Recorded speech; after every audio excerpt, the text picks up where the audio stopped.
What's the meaning of bookish?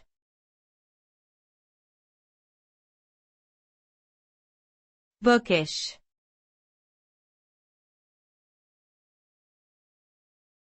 Bookish.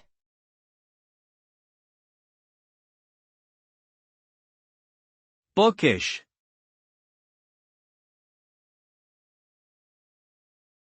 Bookish.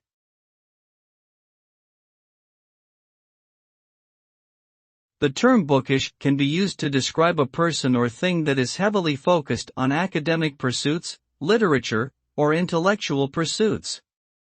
A bookish individual may spend much of their time reading, studying, or engaging in scholarly activities, and may be seen as being somewhat introverted or academic in nature.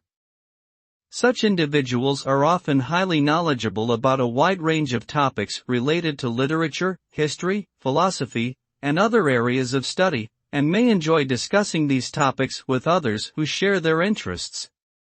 Overall, the term bookish connotes a strong interest in learning and intellectual pursuits.